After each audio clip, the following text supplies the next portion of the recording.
Welcome to the Shelf Learner, educating myself with the books from my shelf.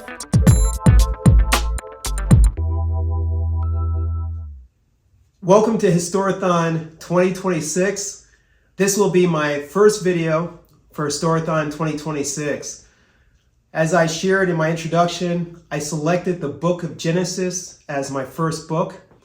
The reason why I selected the book of Genesis is because, no pun intended, it is the beginning of history as recorded that is recognized by the three major religions. The Torah, the Holy Quran, and the Holy Bible all acknowledge the major themes of the book of Genesis. They may have different interpretations, but at least they recognize the book of Genesis. So I felt it would be a good place to start. In particular, Genesis chapter 2, verses 10 through 14, which discusses the land of Eden. And before I read the passage here, I just want to shout out to Vin, the founder of Historathon. And in one of his videos, I posted this comment. I said that it's a beautiful thing not just to read the content of a book, but what is really exciting is the ideas that percolate and germinate in our brain. Ideas, connections that we see that maybe the author didn't intend. And it's really exciting to watch your videos and to be able to get your perspective on the books that you read, because they're unique to you based on your life experiences and the books that you've read. So having said that, let's go to Genesis chapter 2, verses 10 through 14. And you can read along as well.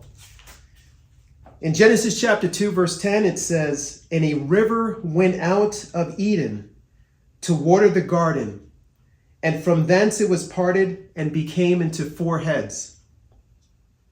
The name of the first is Pison. That is it which compasses the whole land of Havilah, where there is gold. And the gold of that land is good. There is bdellium and the onyx stone. And the name of the second river is Gihon. The same is it that compasses the whole land of Ethiopia. And the name of the third river is Hiddekel. That is it which goes toward the east of Assyria. And the fourth river is Euphrates." Genesis chapter 2, verses 10 through 14. The Pison River is up for debate. Some people say that it may be in Arabia. Some people may say that it might be the Orange River in South Africa. Some people say it might be in India. But the Gihon River is the Blue Nile. The Hiddekel is the Tigris. And the Euphrates is just that, the Euphrates River. And that forms the boundary of the land of Eden. I thought it was really fascinating because in 1987, Dr. Rebecca Kahn, she was a geneticist who led a scientific team to trace the matrilineal lineage of what we would know as Eve. In 1987, she traced the mitochondrial DNA all the way to East Africa. About 18 years later, Dr. Spencer Wells, another geneticist, led a team to trace the Y-DNA to find the first man, so to speak, Adam. And he also concluded that it was in East Africa. Well, if you're going to do some type of search online, there's up for debate. Some people say the oldest is in Morocco. But if you also query online and you ask that could the different climate conditions of various countries affect the result of the data test, and it'll say yes. But regardless of whether it's in East Africa, Morocco, the point is that we could all gather around the family table, regardless of ethnicity or nationality. When we discuss our family history, we have one thing in common, and that's the fact that we all share the same grandmother. We were all born from the womb of an African woman. One of the greatest contributions of African civilization is the birth of humanity.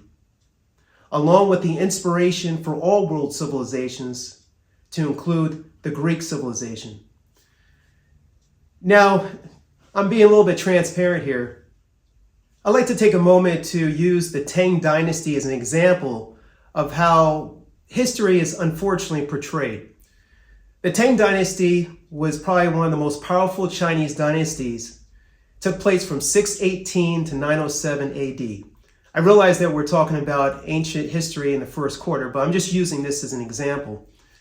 Now, just imagine in textbooks, TV, and movies, the Tang Dynasty was always portrayed by Irish actors.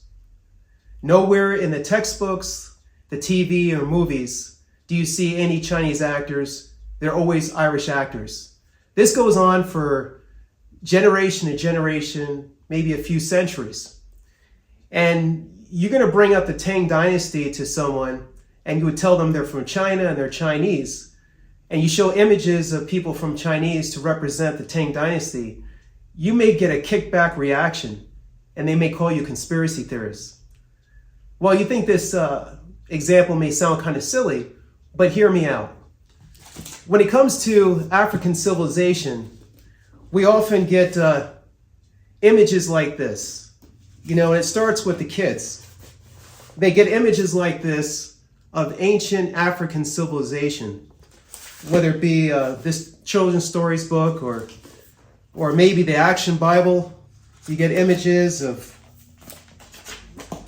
ancient African civilization. I'm not trying to be redundant here, but this is a true story. Not too long ago, I went to an African American bookstore. I'm not going to name the bookstore or where. There's only a handful in the country. But on the bookshelf, I saw this Action Bible, you know, with all these images of the ancient African civilizations. And I went to the manager of the store and the clerk that was working at the counter, and I had brought up some African historical events and historical figures that you wouldn't realize they're from African descent. And I was asking, you know, where are the books on those? And believe it or not, the response I got from the manager of this African American bookstore, why they sell books like this, is because they say these books sell. Well, it's unfortunate because after generation of seeing these type of images of African civilization, this is all you think of African civilization. But another example is, you know, when you talk about Egyptian, the pharaohs, these are the images that you get. Where in reality, ancient Egypt was like this. As a matter of fact, one of the scholars who had passed, his name was Ronuko Rashidi, and he has this book titled The Black Image in Antiquity. He spent a good portion of his life traveling the world to get images that you don't see. For example, this is Akhenaten. This whole book is just filled with images of ancient African leaders that you don't see in textbooks. So my point is that one of the greatest contributions of African civilization to the world is the birth of humanity and the inspiration for the other great civilizations.